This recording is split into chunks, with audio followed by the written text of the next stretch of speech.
स्वागत है आपका द बिहार बुलेटिन में। ससुरे बिना ससुरो न सोभे, सास ससुरे बिना सास ससुरे बिना ससुरो न शोभे, देवर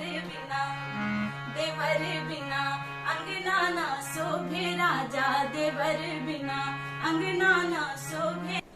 बिहार खासकर कोसी क्षेत्र कला और संस्कृति से भरपूर क्षेत्र है।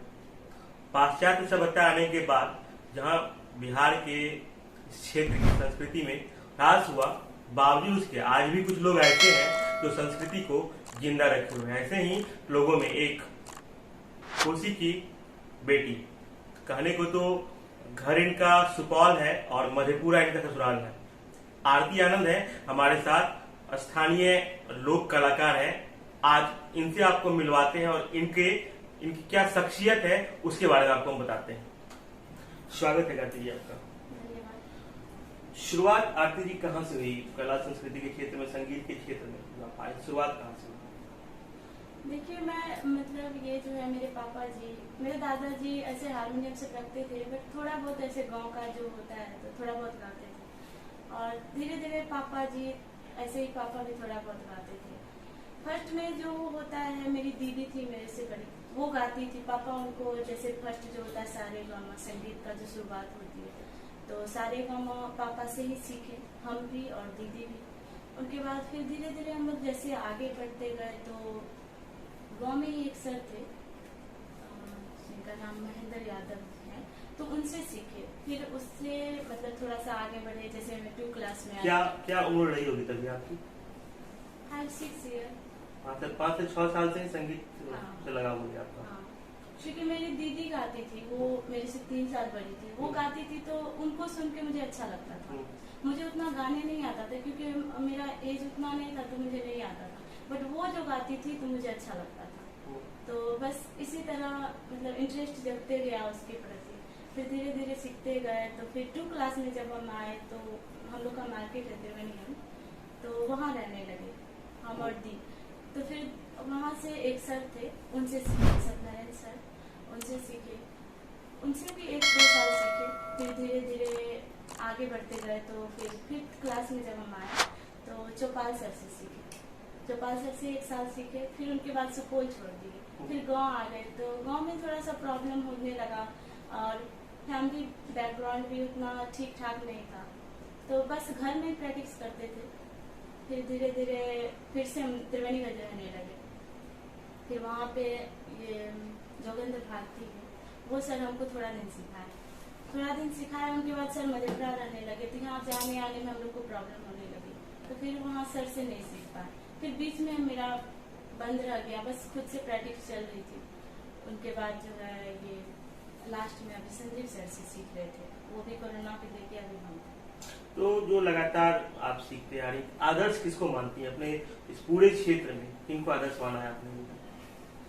जैसे देखिए, लता मंगेशकर जी हैं, शारदा सिन्हा है, वो मेरे गांव की है। और बहुत ही वो जो अपने लाइफ में म्यूजिक के प्रति जितना स्ट्रगल किए, उनसे मिलकर मुझे ये पता चला कि बहुत स्ट्रगल की है इस तरह के गांव में रहते हुए। शारदा सिन्हा जी से आप मिली हैं? जी। क्या सब बताया उन्होंने आपको? उन्होंने ये बताया कि देखो बेटा, यदि तुम इस क्षेत्र में आगे निकल रही हो तो पीछे आदमी क्या बोलते हैं उस पर ध्यान मत दो। यदि तुमको दूसरे का सुनना है तो बेटा हम अभी बोलते हैं, इस फील्ड को छोड़ दो, क्योंकि हम इस फील्ड से आगे निकले हैं। मुझे बहुत सारी प्रॉब्लम हुई थी, अब तो तुम लोग को उतना प्रॉब्लम नहीं होता है, लेकिन मुझे बहुत प्रॉब्लम हुई थी। जैसे कि हम गांव में ही कोई प्रोग्राम होता था जिसमें जैसे सिर्फ गा देते थे, तो गांव के आदमी बोलते थे, अरे इनको क्या है, इन लोग का तो कोई इज्जत ही नहीं है, लड़की को गवाता है।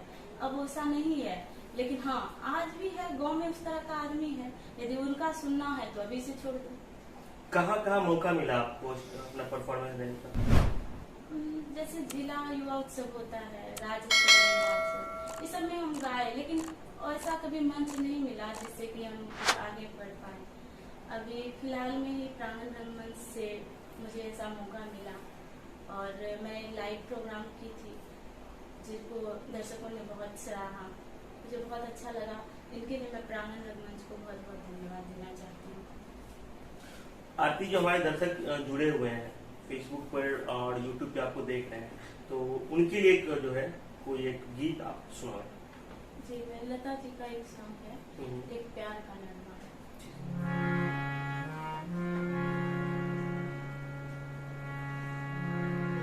एक प्यार का नगमा है, मौजों की रवानी है, जिंदगी यार कुछ भी नहीं, तेरी मेरी कहानी है।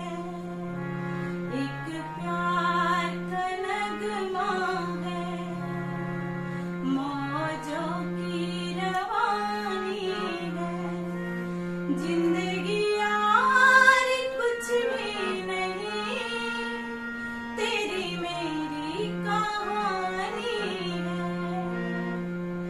ला ला ला ला ला ला, ला ला ला ला ला ला,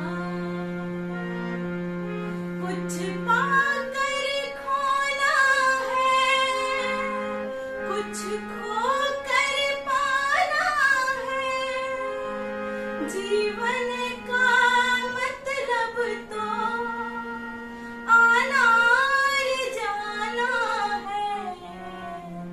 दो मन की समंदर से एक उम्र चुरानी है, जिंदगी यार कुछ भी नहीं, तेरी मेरी कहानी है।